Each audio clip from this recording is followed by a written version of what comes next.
jumpa pemirsa. Kali ini dari lereng Gunung Panderman yang sedang rintik-rintik hujan. Hawa juga cukup dingin sekali. Kita jumpa lagi dalam acara Cermin.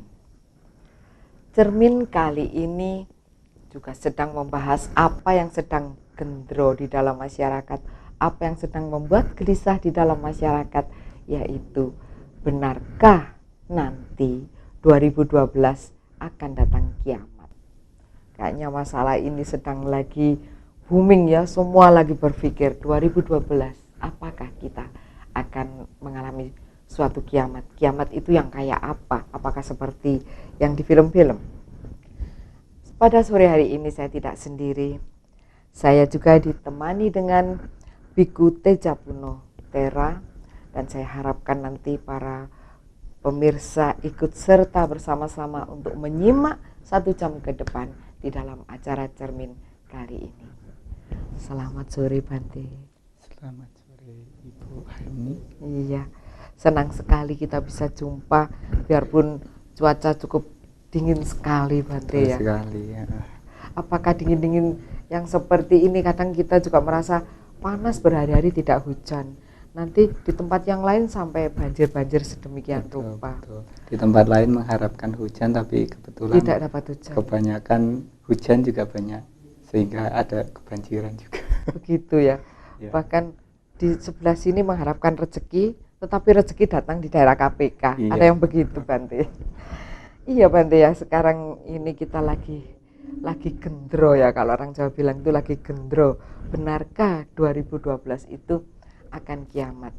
Kalau menurut Bante dengan gejala-gejala alam yang tadi banyak hujan atau di daerah sana banyak panas, cuaca tidak menentu, sehingga masyarakat kita yang agraris ini kurang bisa memprediksi wayahe nandur opo kan begitu ya. Sudah acaranya bagi petani juga sudah rusak.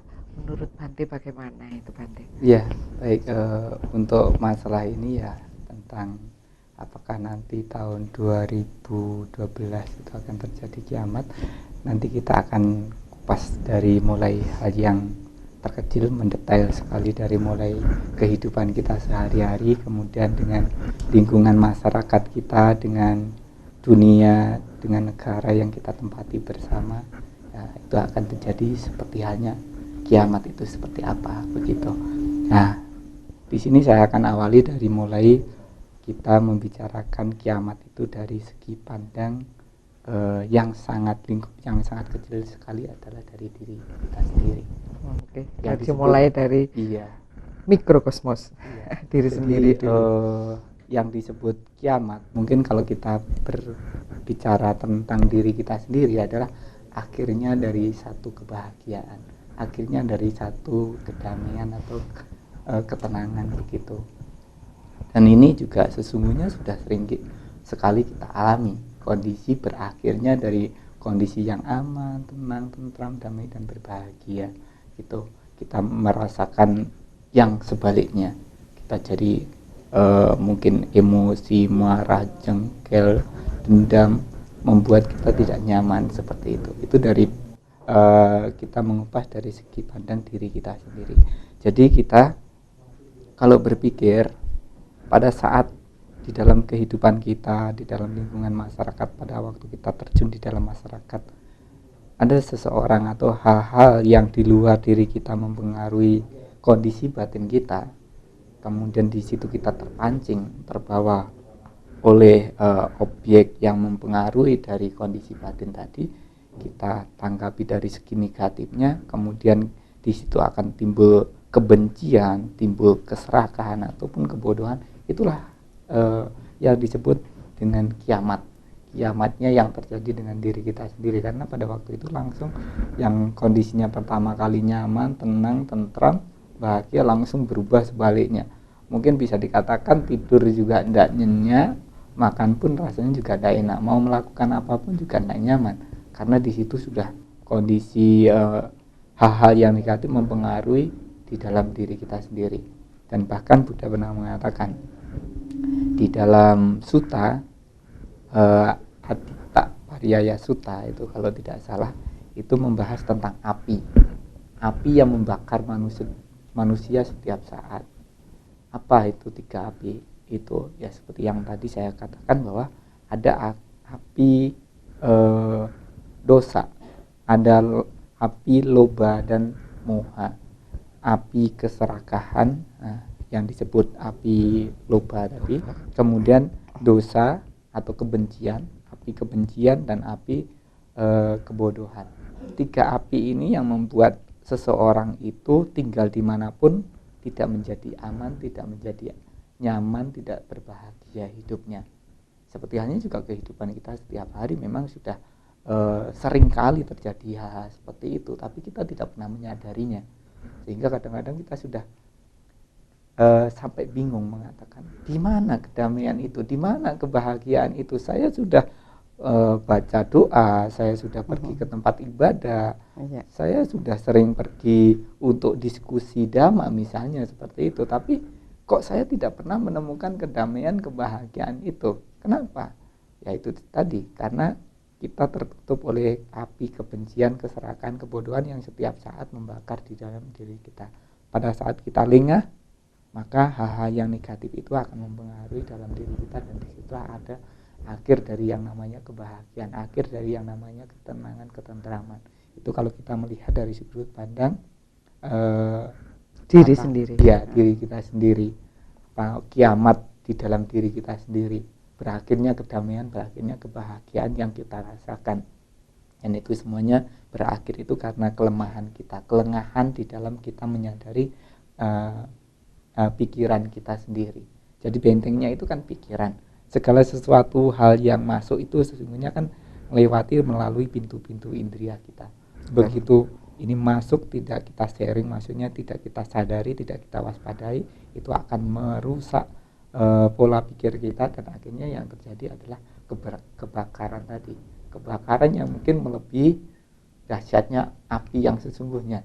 Ini kebakaran yang disebut kebakaran nafsu gitu ya. Itu yang kita lihat dari sudut pandang dari diri kita sendiri. Kemudian kita berbicara lebih luas karena kita memang tinggal di lingkungan masyarakat yang majmuk ya, lingkungan masyarakat yang berbeda-beda. Pada saat kita tinggal di dalam lingkungan masyarakat, ada orang yang mengerti ajaran benar dan ada orang yang tidak mengerti ajaran benar. Ada yang berusaha setelah mengerti dan melaksanakan, ada yang hanya belajar dan terus belajar, tapi tidak punya niat untuk melaksanakan, seperti itu. Nah, orang-orang yang tidak mengerti ajaran benar, yang tidak meyakini adanya hukum satu sebab akibat misalnya, dia mungkin melakukan tindakan-tindakan yang tidak bodoh, terpuji gitu ya, tindakan-tindakan yang bodoh yang didasari oleh api yang membakar tadi, ada api keserakahan, kebodohan atau kebencian itu. Begitu dia bertindak seperti itu, dirinya sendiri sudah menderita karena tinggal di dalam lingkungan masyarakat, maka lingkungan masyarakat itu pun juga terpengaruh. Maksudnya terjadi merasakan dampak akibat dari apa yang dia lakukan.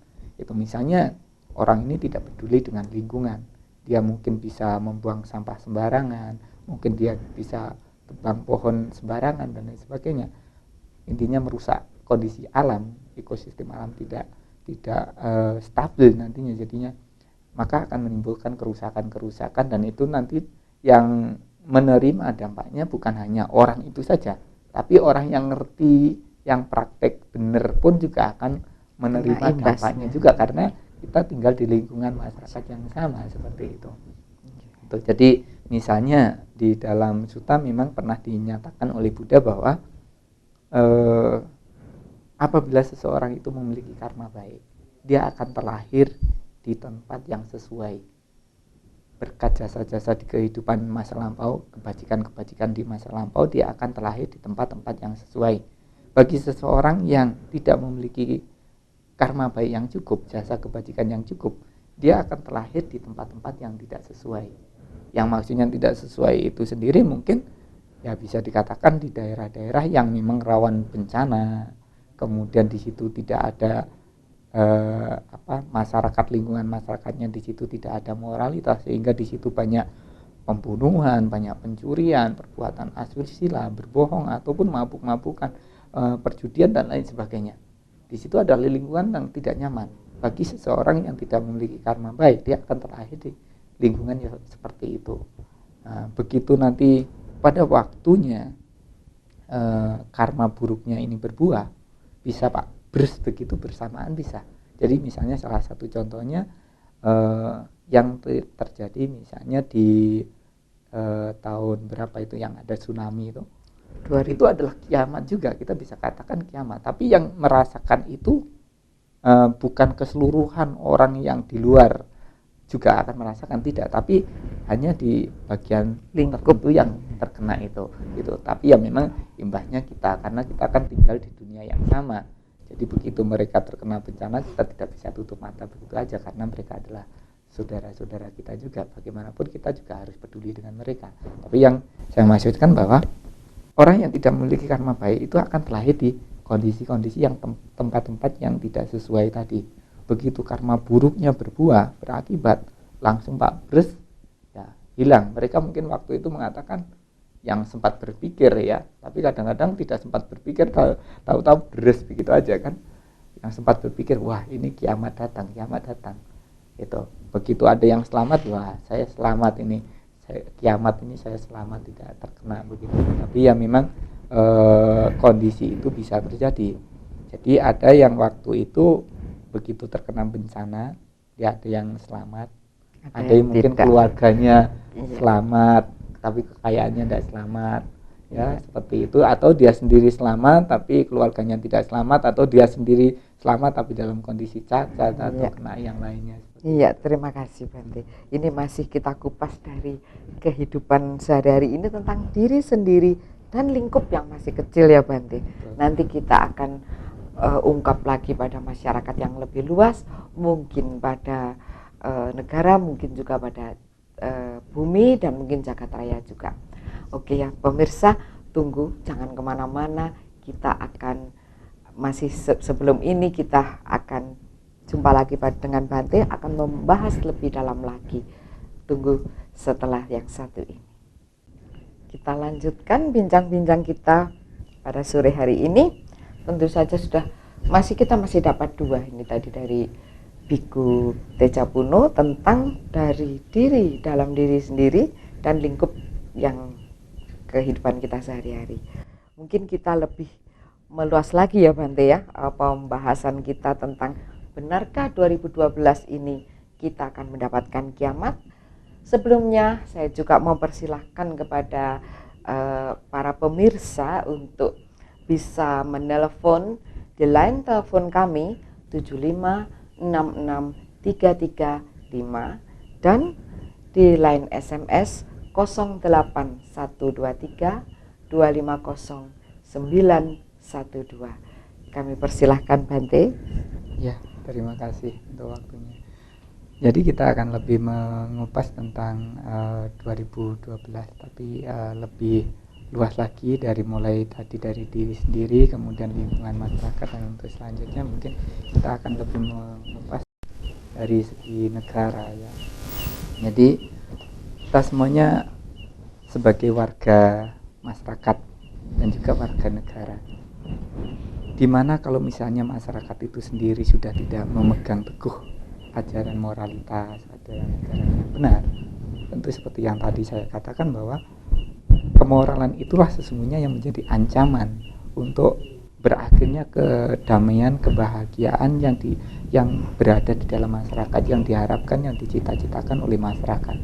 Jadi semuanya itu bisa terbentuk, maksudnya kedamaian, ketenangan, ketentraman itu bisa terbentuk apabila semua dari lapisan masyarakat itu semuanya mau peduli untuk berusaha menciptakan itu. Karena misalnya salah satu aja dari sekian banyaknya masyarakat, ada salah satu yang tidak mengerti tentang moralitas, tidak menjalankan moralitas, misalnya seperti itu, dia bisa melakukan perbuatan-perbuatan yang bisa menghancurkan kedamaian yang kita cita-citakan bersama, seperti itu. Itu hanya satu orang. Tapi kalau misalnya pernah saya katakan bahwa untuk membuat lingkungan masyarakat tenang tentram, itu satu orang tidak cukup, tapi harus bersama-sama, tapi dimulai dari diri kita sendiri. Tapi kalau untuk menghancurkan, satu orang cukup gitu. Misalnya bom bunuh diri ya, gitu. Seperti itu. Kemudian jadi kita memang harus memulai dari diri kita sendiri, kemudian lebih luas lagi mungkin dari lingkungan keluarga kita ajak keluarga kita untuk sama-sama melakukan hal-hal yang baik, untuk sama-sama menciptakan lingkungan keluarga yang berbahagia juga. Setelah itu dampak dari praktek keluarga yang benar ini, mempraktekkan hal yang benar, hal yang bermanfaat ini akan bisa berpengaruh kepada lingkungan masyarakat sekitarnya.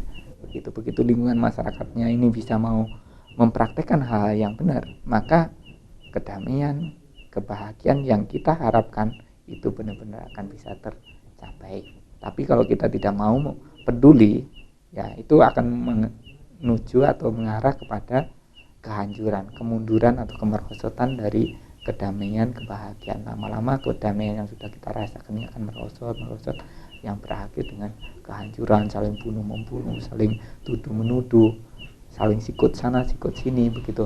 Kalau orang mengatakan hari ini siapa yang saya makan begitu ya, jadi bukan apa yang saya makan itu makanan apa, tapi siapa yang akan saya makan. Jadi saling memakan, siapa yang lengah dia yang akan menjadi makanan bagi orang-orang yang mungkin memiliki nafsu begitu besar untuk menguasai yang lainnya, seperti itu.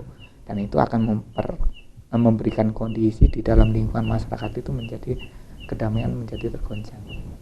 Lambat laun ini akan berpengaruh terus. Nah, di situ nanti karena kita juga selain menjadi anggota masyarakat, kita adalah warga negara. Begitu warga masyarakatnya tidak bertindak yang seharusnya, dan warga yang ada di dalam satu negara itu tidak sama-sama berusaha, mungkin bisa dikatakan dari yang punya jabatan sampai yang tidak punya jabatan, mereka tidak bisa bekerja sama, tidak saling bisa mengisi, saling menopang, maka di situ akan terjadi kesenjangan sosial. Mungkin yang kaya sangat tidak menyukai dengan kemiskinan, atau menganggap bahwa kemiskinan itu adalah hal yang memang harus disingkirkan. Orang-orang miskin itu jangan sampai terlihat oleh dia atau apa. Dan dia sendiri mungkin tidak berpikir untuk bagaimana membagi apa yang dia miliki untuk orang-orang miskin atau orang-orang yang tidak mampu tadi. Jadi malah dianggap menjadi satu musuh. Tapi kalau misalnya yang miskin juga berpikir demikian, ada kecemburuan sosial, wah yang kaya ini begini, dia memusuhi yang kaya, memusuhi yang punya jabatan dan lain sebagainya. Mungkin di dalam negara itu sendiri juga lambat laun juga banyak goncangan-goncangan, apalagi kalau yang sudah punya jabatan bertindak sewenang-wenang. Mumpung saya jadi pejabat, ya sudahlah, apa yang bisa saya hisap, apa yang bisa saya nikmati. Masalah masyarakat kekurangan gizi atau apa, itu masalah dia, yang penting saya nikmat saja, yang penting saya semuanya tercukupi. Nah, kalau misalnya pemimpin kita di dalam pemerintahan itu seperti itu membuat kondisi negara itu lama-lama juga akan menuju kepada kehancuran. Mungkin akan ada pemikiran untuk memisahkan diri dari negara NKRI karena ingin mempunyai satu sistem yang lebih adil yang menurut mereka ya, sehingga membuat satu pemerintahan sendiri, jadi ingin misah. Jadi lambat laun negara yang begitu besar itu pun juga akan menjadi terpecah-pecah. Karena apa? Pemerintah yang ada itu tidak memperhatikan keseluruhan dari lingkungan masyarakat, kebutuhan masyarakat, penduduknya, seperti itu. Jadi ada kesenjangan sosial yang dimana akan memicu misalnya demonstrasi, atau bahkan kalau demonstrasinya ini sudah tidak terkendali kan bisa timbul anarkis dan lain sebagainya, seperti itu. Itu akan menuju kepada negara yang mengalami kemunduran atau kehancuran. Maka harapan kita dengan kita belajar satu ajaran agama itu, kita bisa membuat satu negara ini bisa menjadi aman, menjadi tenang, menjadi tentram. Tidak peduli, kita tidak perlu mempermasalahkan agamanya apa, tidak perlu kita mempermasalahkan dari mana kita tinggal, warna kulitnya apa dan lain sebagainya. Kita tanggalkan semuanya, kita menjadi satu, bahwa kita adalah warga negara Indonesia yang sama-sama harus berupaya menciptakan bagaimana negara itu bisa maju, bisa sukses, bisa berjaya, seperti itu.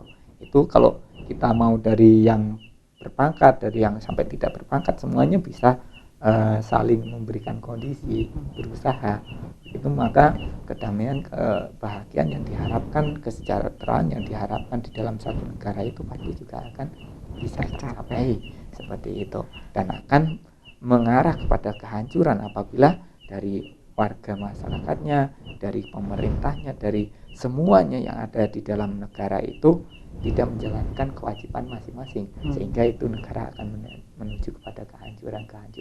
Dikatakan juga bahwa apabila pemimpin sudah tidak memiliki moral yang baik, dia tidak memiliki pengendalian diri yang baik, dia tidak menjadi pemimpin yang bijak, maka bencana akan terjadi di mana-mana. Mungkin ya yang bisa kita lihat salah satu contohnya ya demonstrasi di mana-mana. Itu apabila pemimpin-pemimpinnya tidak berlaku adil, tidak berlaku bijak, seperti itu. Kemudian kita lebih luas lagi. Selain kita menjadi warga negara, kita pun adalah warga dunia. Jadi kita kalau misalnya sudah mengatakan demikian, kita itu menjadi tinggal di tempat yang sama sesungguhnya, yaitu di dunia ini. Nah, tentunya kalau kita mau harapkan dunia ini menjadi tempat yang aman, menjadi tempat yang nyaman, seperti hanya tinggal di alam surga, ya semua warga dunia yang ada itu ya harus saling membantu, saling memberikan kondisi untuk tercapainya kedamaian, kebahagiaan itu. Tidak bom-boman, tidak rebutan kekuasaan, tidak rebutan kekuasaan, jabatan dan lain sebagainya. Seperti demikian. Kalau kita mengarah ke situ mungkin akan terjadi peperangan ke sana kemari, dan itu akan membuat pemanasan global semakin cepat meningkat, dan kehancuran akan segera cepat terjadi. Nah, kalau misalnya ada yang meramalkan bahwa tahun 2012 akan terjadi kiamat, sesungguhnya apakah ini akan terjadi benar? Kalau kita mengatakan bukan terjadi pada 2012 saja, kiamat itu sudah terjadi. Seperti yang tadi saya katakan, kiamat sudah terjadi setiap hari, setiap saat di dalam kehidupan kita sendiri. Kemudian pada saat kita menjadi warga masyarakat terkecil dari keluarga misalnya, kemudian di dalam keluarga itu ada anak, ada istri, ada suami yang tidak menjalankan kewajiban tanggung jawabnya masing-masing, di situ pun juga ada kiamat keluarga juga. Itu maksudnya kebahagiaan keluarga sudah tidak diperoleh lagi. Begitu kita tinggal di lingkungan masyarakat, apabila di lingkungan masyarakat itu sendiri juga tidak ada kerjasama yang baik antara sesama warga masyarakat, maka juga terjadi kiamat juga bisa terjadi begitu. Dan juga negara atau bahkan dunia. Seperti yang tadi saya katakan bahwa di dalam dunia kita, dunia ini kan terbentuk dari 4 unsur. Kita mau tidak mau kita harus mengakui bahwa memang dunia ini terbentuk dari 4 unsur. Ya. Sebelum kita merambah ke 4 unsur yang lain, jadi kita akan ada break sejenak. Ya. Jangan kemana-mana pemirsa, karena kita akan lebih dalam lagi untuk menggali tentang 4 unsur tadi. Tetap stay tune di Dhamma TV. Terima kasih pemirsa, masih tetap bersama kita dalam acara Cermin yang kali ini membahas benarkah 2012 akan terjadi kiamat. Tetapi sebelumnya saya akan membaca dahulu SMS yang sudah masuk. Ini dari Pak Adi di Malang. Selamat petang Bante, bagaimana cara bersikap untuk menghadapi kiamat secara pribadi dan kolektif? Terima kasih. Silahkan Bante. Ya, baik. Terima kasih untuk pertanyaannya. Jadi nanti akan kita bahas dulu untuk yang masalah kiamat dalam segi pandang yang lebih luas, yaitu dari dunia yang seperti tadi kita katakan bahwa dunia ini kan terbentuk dari 4 unsur. Ada unsur padat, ada unsur cair, ada unsur panas dan unsur dingin atau udara ya. Ada 4 unsur. Ini saling menopang. Dan apabila 4 unsur ini tidak sinkron lagi, tidak seimbang lagi, maka di situ akan terjadi goncangan-goncangan. Seperti itu. Memang dunia kita ini bukan terbentuk dari hanya unsur padat aja, unsur tanah aja, tapi di situ juga ada unsur yang lainnya. Ada unsur cairnya, air begitu kan, unsur cair, kemudian ada unsur panas dan unsur dinginnya. Sehingga apabila 4 unsur ini terbentuk menjadi satu seperti halnya bumi yang kita tempati ini, apabila mengalami perubahan dan bahkan mengalami kehancuran, itu sesungguhnya hal yang wajar. Hal yang wajar yang terjadi. Seperti halnya juga kita lebih mengatakan mungkin dalam tubuh jasmani kita. Tubuh jasmani ini juga terbentuk juga dari 4 unsur. Ada unsur panas, unsur dingin, ya, ada unsur cair dan unsur padat, seperti itu. Jadi wajar apabila jasmani ini akan mengalami perubahan dan bahkan mengalami kehancuran. Ya, maksudnya kehancuran itu nanti pada waktu kita sudah meninggal dunia, itu unsur-unsur itu akan kembali kepada unsurnya masing-masing begitu. Jadi di dalam jasmani kita begitu nanti tercerai-berai unsur kembali kepada unsurnya masing-masing, ya yang tinggal mungkin tulang-tulang aja, tapi tulang-tulang ini pun juga nanti juga akan mengalami kehancuran juga seperti itu. Jadi kalau kita katakan dunia ini apabila mengalami perubahan, kerusakan atau bahkan kehancuran, itu hal yang wajar yang terjadi, karena itu memang adalah kumpulan gabungan dari berbagai macam unsur tadi. Tapi bisa juga mengalami kerusakan karena dirusak oleh makhluk-makhluk yang tinggal di dalamnya, atau memang terjadi karena alam. Itu kalau memang yang terjadi karena alam itu sih maksudnya mungkin terjadinya bisa pelan-pelan gitu, prosesnya itu pelan, apalagi kalau ada upaya-upaya dari makhluk-makhluk yang tinggal di dalamnya untuk merawatnya, itu mungkin prosesnya akan menjadi semakin pelan. Tapi yang terjadi di dalam dunia kita sekarang ini, manusia-manusia ini sudah tidak lagi peduli dengan dunia yang ditempatinya, sehingga terjadi kerusakan-kerusakan yang akan membuat dunia yang kita tempati ini akan sering terjadi kerusakan-kerusakan, bahkan akan sangat menuju kepada proses kehancuran itu sendiri.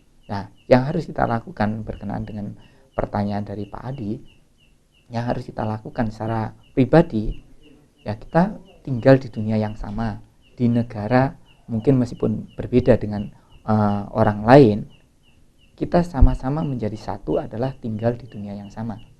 Karena kita tinggal di dunia yang sama, mari kita memulai dari diri kita sendiri, bagaimana kita bisa memberikan yang terbaik di dalam kehidupan kita untuk dunia kita. Bukan menghancurkan, bukan kita berpikir apa yang bisa saya makan, apa yang saya bisa peroleh dari dunia yang kita tempati untuk memperkaya, untuk mengumpulkan materi, dengan kita tidak pernah berpikir dampak akibatnya. Tidak demikian, tapi kita berpikir bagaimana di dalam kehidupan ini kita supaya bisa memberikan manfaat bagi keluarga kita, bagi lingkungan masyarakat sekeliling kita, bagi bangsa kita, bagi dunia kita. Itu harus kita pikirkan bersama-sama, dimulai dari diri kita sendiri. Ya, seperti itu. Ya, ini juga ada ini dari 9050 sekian. Selamat malam. Kami sekeluarga lagi nonton cermin, terima kasih. Salam untuk Bante Teja, Ardi Yoga Kahana, dan Toko Wiraboga Borobudur Malang. Dari sayang tidak ada, dari 9050 sekian. Mungkin ada pertanyaan yang lain, mungkin dari 9050 sekian. Jadi ini tadi, oke Bante, silakan dilanjutkan sedikit. Kelihatannya ini kalau orang Jawa bilang itu memayu hayuning bawono, ya. Jadi bersama-sama menjaga perdamaian dunia, saling dayan dinayan, surup sinurupan, samat sinamatan, saling bersinergi antar makhluk untuk mencapai sesuatu yang lebih baik. Coba Bante, monggo silahkan dilanjutkan. Ya, baik. Jadi seperti halnya kadang-kadang kita juga sebagai warga dunia, di situ kan sesungguhnya kalau kita saya sendiri pernah membaca itu, di dalam dunia ini dari negara-negara yang ada di dunia itu mereka memiliki keyakinan yang berbeda-beda sekali, dan bahkan bisa dikatakan ribuan keyakinan yang ada di dalam dunia itu yang dipeluk oleh masyarakat dunia itu gitu. Tapi kita di sini tidak mencari perbedaannya dari segi agamanya apa gitu, karena kita meyakini bahwa ajaran agama itu pasti mengajarkan sesuatu kebenaran di dalam kebenarannya sendiri itu tadi.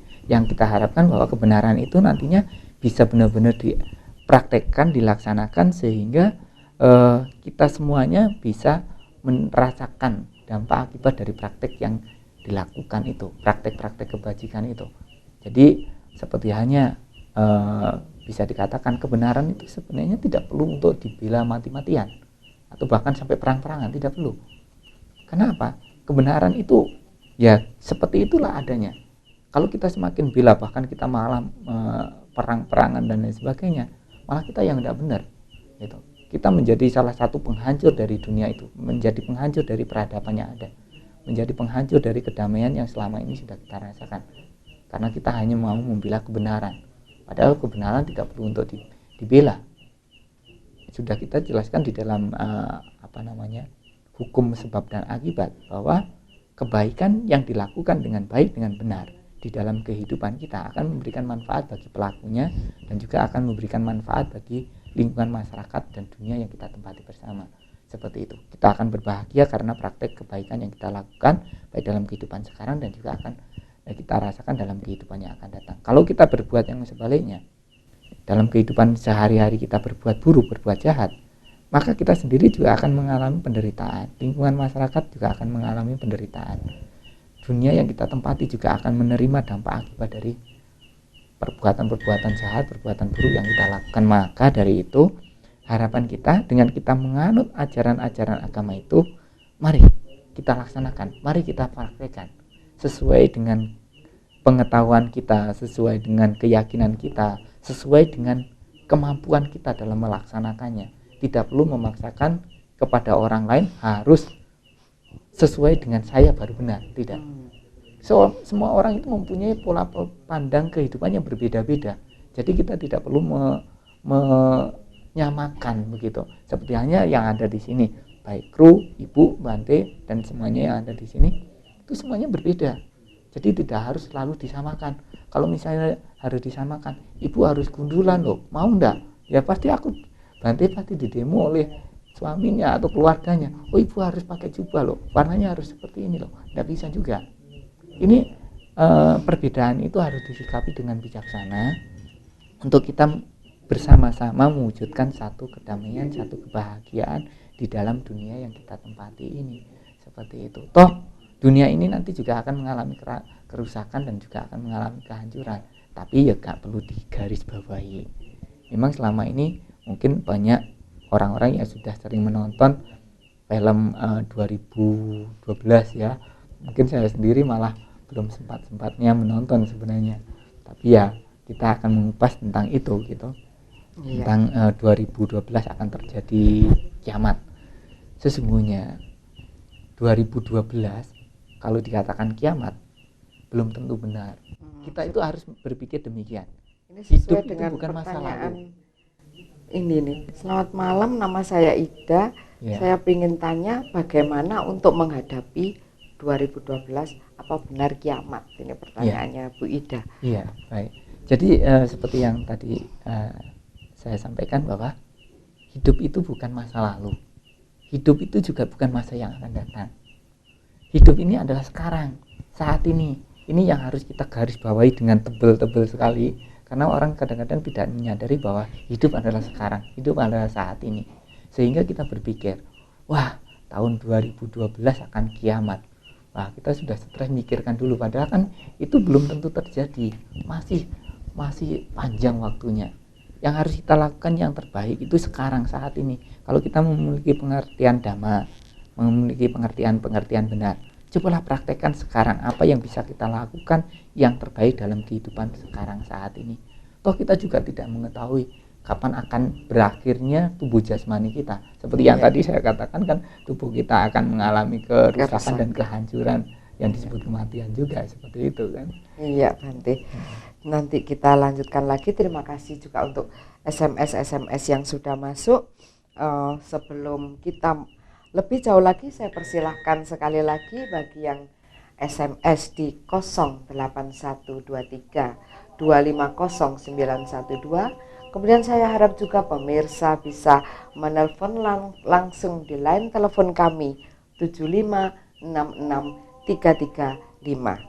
Baik pemirsa, jangan kemana-mana, nanti kita akan berjumpa lagi pada kedalaman yang lebih dalam lagi tentang 2012, tetapi setelah yang satu ini.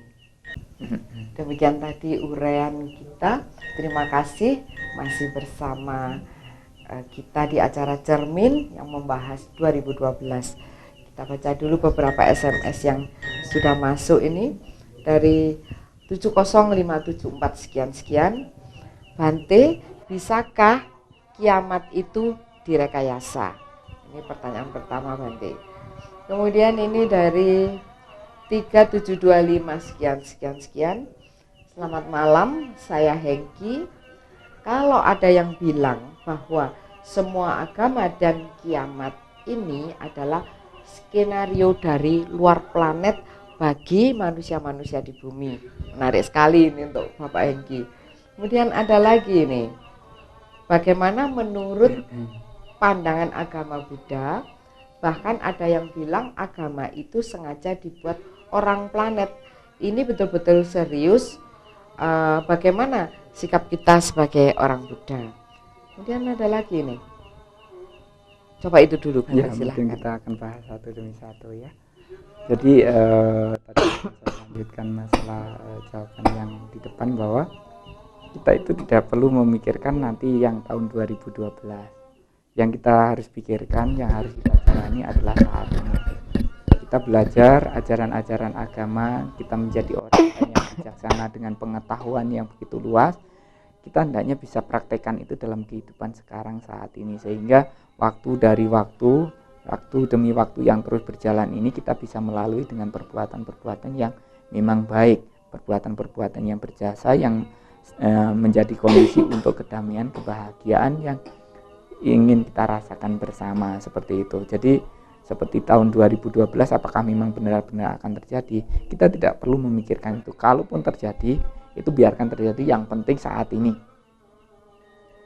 kita bisa memberikan yang terbaik, kita bisa melakukan yang terbaik. Kalau kita sudah punya bekal kebaikan, toh kalaupun besok kita harus meninggal dunia, toh tidak ada masalah lagi, gitu, karena kita sudah memiliki bekal kebajikan itu, gitu. Jadi kalau misalnya ada pertanyaan lagi bahwa apakah kiamat itu bisa direkayasa? Ya, bisa, kenapa tidak? Gitu. Siapa yang merekayasa? Kalau di dalam filmnya itu tentu sutradaranya. Sutradaranya. Ya, sutradaranya.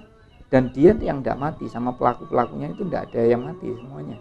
Kenapa? Karena kalau misalnya jadi bintang film mempraktekkan skenarionya kemudian mati, siapa yang mau jadi pemain filmnya, gitu. Seperti itu. Jadi itu memang film yang dibuat oleh sutradara, yang diperankan oleh aktor-aktornya, seperti itu terjadi kiamat yang di dalam film yang sekarang sering kita lihat di film-film itu ya, yang sekarang sangat hangat dibicarakan. Itu adalah olahan buatan dari sutradara tadi. Kalau tentang planet-planet tadi, jadi seperti Buddha pernah mengatakan bahwa di dalam dunia ini, selain dunia kita, ada dunia lain, di planet-planet lain yang tidak terhitung jumlahnya, sesungguhnya seperti itu. Jadi Buddha sudah pernah menyatakan bahwa selain dunia yang kita tempati ini, masih banyak planet-planet di luar angkasa yang jumlahnya itu tak terhitung malahan. Memang kalau kita lihat sekarang dengan kemajuan teknologi, mungkin hanya bisa bertambah satu demi satu akan kita temukan lagi, ketemu lagi planet ini, nanti dengan kemajuan teknologi lagi ditemukan lagi, dan itu Buddha sudah menyatakan itu terlebih dahulu sebelum ada penemuan itu, gitu. Nah, tentunya di dalam kita terima dulu ya. Boleh ya. Oke. Terputus. Oke, ya. Silahkan lanjutkan dulu. Ya, baik. Jadi di dalam pada agama Buddha itu kan ada 31 alam kehidupan. Itu mau diyakini atau tidak diyakini, atau hanya sekedar untuk sebagai pengetahuan, silakan. Tapi di dalam pandangan agama Buddha ada 31 alam kehidupan. Bukan hanya kita alam manusia aja. Yang tinggal di dunia ini juga bukan hanya manusia saja. Tapi di situ juga ada makhluk-makhluk yang lainnya yang mungkin besar, kecil, yang kelihatan dan tidak kelihatan, jumlahnya tak terhitung. Tapi di situ bisa kita kelompokkan. Ada alam yang rendah, alam apaya, itu termasuk alam binatang. Alam binatang itu sendiri banyak macamnya. Kemudian ada alam peta, alam asura, yang biasanya kalau kita diganggu, kita sering telepon untuk dimintain tolong ditangkap itu. Nah, itu kan alam peta, alam asura itu sesungguhnya. Itu ada alamnya, bukan berarti tidak ada, itu ada alamnya. Ada alam binatang, ada alam peta, ada alam asura, peta asura, dan yang terakhir adalah alam neraka. Itu yang paling bawah. Itu. Tapi yang kita ketahui selama ini dari beberapa keyakinan itu hanya ada alam manusia dan juga alam surga, alam neraka. Alam binatangnya tidak diakui. Padahal ada, sudah kita lihat dengan nyata itu dengan mata kita sendiri. Alam binatang ada. Alam peta, alam asura sesungguhnya juga sudah banyak yang membuktikan bahwa mereka juga ada. Buktinya ada oka-oka, ada tangkap ini, tangkap itu gitu kan biasanya kan itu. Yang ada acara di TV juga seperti itu menunjukkan bahwa memang alam-alam peta juga ada, alam asura juga ada. Kemudian ada 26 alam surga, jadi kalau kita ketahui selama ini ya memang hanya ada satu alam surga, padahal kalau kita lihat ada 26 tingkatan alam surga seperti itu. Jadi semakin banyak kebajikan dapat dilakukan oleh manusia sesuai dengan kekuatan kebajikannya, dia akan terlahir di alam surga-surga itu. Semakin tinggi alamnya karena memiliki kebajikan yang besar, dia akan semakin tinggi alamnya dan juga lama masa hidupnya di sana. Dan yang satu lagi adalah alam manusia. Seperti itu. Jadi ada 31 alam kehidupan seperti itu. Iya. Ini juga ada SMS dari Pak Yudi. Aku mau nanya, menurut pandangan agama Buddha, tanggapannya kiamat 2012, tolong umat di muka bumi tidak usah resah. Terima kasih. Oke, terima kasih Bapak Yudi. Kemudian ada lagi dari 0852 sekian. Selamat malam Bu Hani, selamat malam dan Bante. Saya pemirsa setia Dhamma TV dan acara-acara Bu Hani di radio dan TV. Terima kasih. Menurut saya 2012 bukan kiamat. Kalaupun benar itu kiamat, untuk apa diributkan? Betul ini. Yang penting berbuat baik saja pada semua makhluk. Itulah sebabnya ada salam semoga semua makhluk berbahagia. Kemudian ada lagi, selamat malam, saya Karisma. Bagaimana pendapat saudara tentang penelitian terbaru tentang akan adanya kehancuran bumi ini? Tadi sudah dijelaskan oleh Bante bahwa apa yang ada di bumi ini semuanya bisa rusak, termasuk badan ini juga termasuk bisa rusak. Begitu ya Bante ya. Kemudian apa benar kiamat? Ya wait and see. Ya kalau benar kiamat. Sementara itu dulu yang bisa saya baca. Silahkan Bante. Ya baik, jadi orang-orang sekarang kenapa membicarakan kiamat, padahal sebelum film itu muncul itu tidak heboh banget begitu ya. Meskipun memang dulu tahun berapa itu saya lupa ya, itu memang ada aliran tertentu yang ada sekte kiamatnya juga itu, sampai mereka jual semua yang dia miliki untuk mengungsi ke satu tempat yang dikatakan tempat itu akan selamat seperti itu.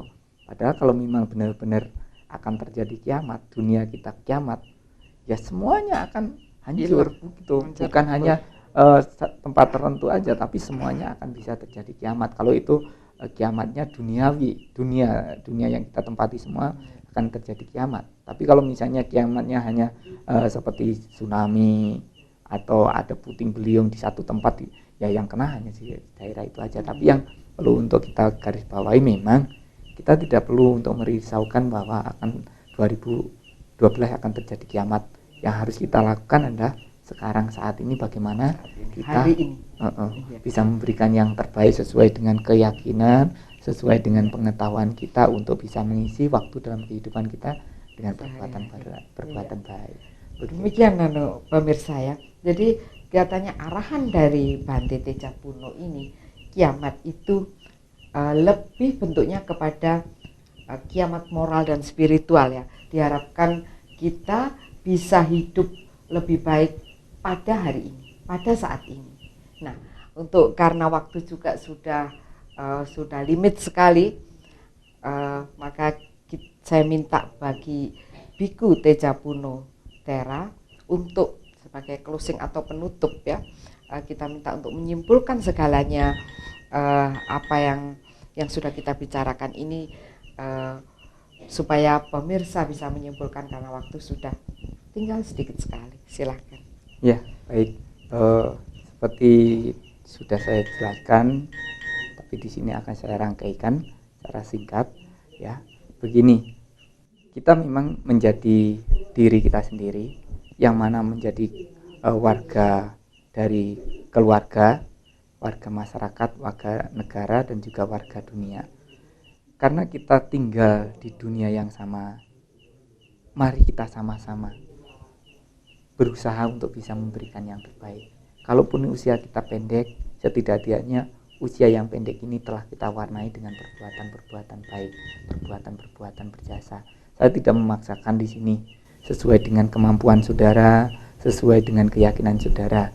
Mari kita sama-sama membangun dunia kita bangun negara kita bangun masyarakat kita bangun keluarga kita bangun diri kita sendiri. Dengan kita penuh keyakinan untuk melaksanakan apa yang sudah kita yakini.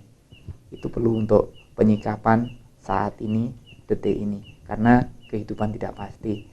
Apakah besok atau besok lusa, bulan depan atau tahun depan kita akan meninggal dunia, kita tidak tahu. Yang kita tahu saat ini kita masih ada, saat ini kita masih hidup. Kenapa kita harus menunggu tahun 2012? Tapi cobalah kita berpikir sekarang saat ini bagaimana bisa memberikan yang terbaik. Toh tidak akan terjadi kiamat di tahun 2012. Saya bisa memastikan itu. Tidak akan terjadi. Jadi ibu saudara sekalian tidak perlu terpengaruh oleh film-film atau desas-desus yang bahwa mengatakan tahun 2012 akan terjadi kiamat besar-besaran. Tapi kalau memang banyak yang meninggal, iya, tapi bukan karena hancurnya dunia, bukan, mungkin karena bencana, karena longsor dan lain sebagainya, itu mungkin ya karena kerusakan yang selama ini kita timbulkan, seperti itu. Tapi dengan ini saya harapkan kesadaran kita semuanya untuk bagaimana kita bisa memperbaiki diri kita untuk bisa memberikan yang terbaik dalam hidup kita sebelum akhir kehidupan kita. Mari kita berbuat yang terbaik, kita berbuat hal-hal yang berjasa, yang bisa memberikan manfaat, kebaikan dan kebahagiaan bagi kita semuanya, bagi warga masyarakat, bagi warga dunia, bagi semua makhluk yang ada. Maka tidak sia-sialah kalau kita mengucapkan semoga semua makhluk berbahagia. Jangan hanya kata-kata, tapi dipraktekkan. Cobalah dilaksanakan sesuai dengan kemampuannya. Ya. Bagus sekali. Waduh, sayang sekali ya, kita masih ingin berbincang-bincang lebih lama lagi dengan Biku Tejapuno Tera, tetapi waktu telah sampai pada titik penghabisan. Cermin akan hadir pada minggu yang akan datang. Salam sejahtera, Rahayu.